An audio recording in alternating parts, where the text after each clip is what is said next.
Hi everybody, my name's Sandy Price and I am your instructor for NLM 235 Ethics and Leadership. I've got my papers here, so I'm going to be looking at you and reading a little bit so I don't forget to tell you anything. This course is unique in a whole bunch of ways. First, although it's open to everybody and all are welcome, this class was especially designed in response to the ASU Athletics Department decision to create a Leadership and Ethics certification program.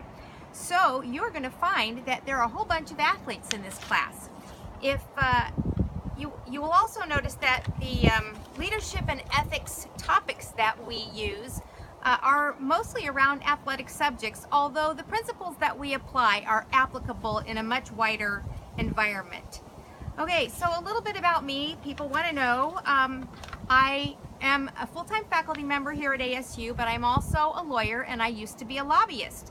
Two of the professions that have been stereotyped quite negatively when you think about it. So how did I go from being one of those stereotype lawyers and lobbyist types to teaching ethics? Well, somewhere in my PhD program, I realized that we're not very well trained to sort through ethical issues, at least not the complex kind that we sometimes face. When we were kids, we were taught a bunch of platitudes that taught us some ethics, like don't pinch and don't pull your sister's hair. Then later, when we get into school, we learn a few more, like don't lie and don't cheat on your schoolwork and things like that. Then off to work and you learn even more things like don't steal the office supplies and do exhibit a good work ethic.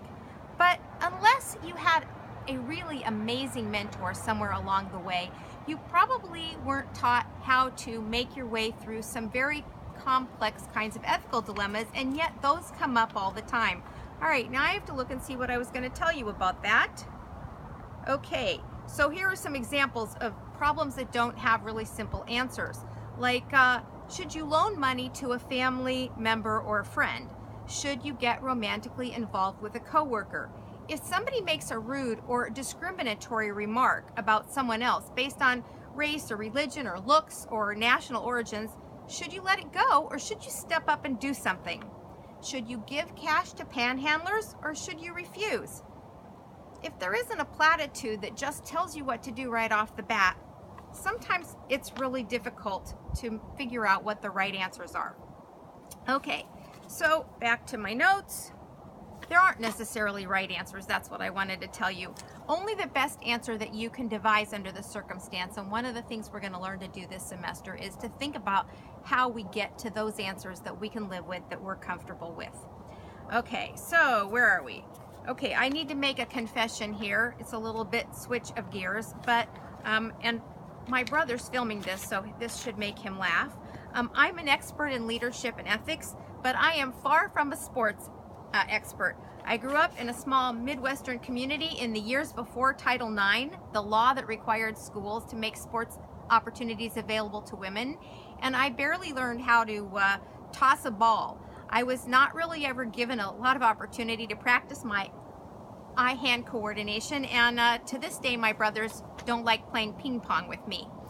Thankfully, as an adult, I have had an opportunity to learn to like some sports, and thanks to my athlete students, I've learned an awful lot about what it's like to be an athlete, but I'm still not that educated to the details of sports. So if you sense that I don't know what I'm talking about, you're probably right. I probably don't know what I am talking about. I will bring my expertise, you bring your knowledge of sports, and together we'll have all the information we need. Okay, so what about this class? Well, you could say that we have two main tasks to accomplish this semester. One is personal and has to do with laying the groundwork for a form of leadership called authentic leadership. Although there are several leadership theories, you could think of them mostly like leadership styles. And sometimes a situation calls for one style of leadership, while another situation will call for a different approach. However, every really good leader can become one only when they actually are pretty sure of their own values and can align their lives around those values. And that is the basis of any style of leadership, no matter what, and we call that authentic leadership. So we're going to start with authentic leadership, which will prepare you to be a strong and capable person and to emerge as a leader when the opportunity presents.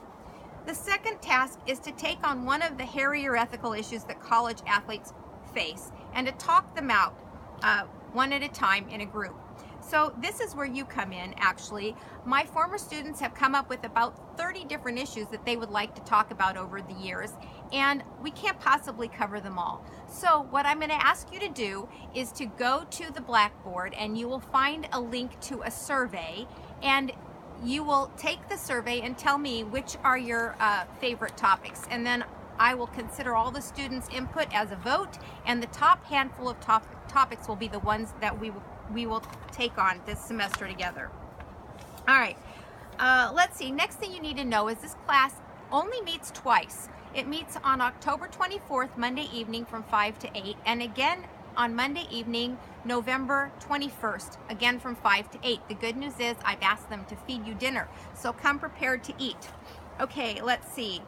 What else do I need to tell you? The rest of the class will be online, and there's a syllabus up there with your instructions and your due dates. I want you to know that sometimes taking an online class can be difficult because there's no actual class dates to sort of motivate you to get your readings and so forth done. If you find you're struggling or having trouble keeping up with the schedule the way I've laid it out, please do not wait until you are behind and can't catch up. Please contact me and I will tell you all the tricks I've learned for how to organize yourself to get it done.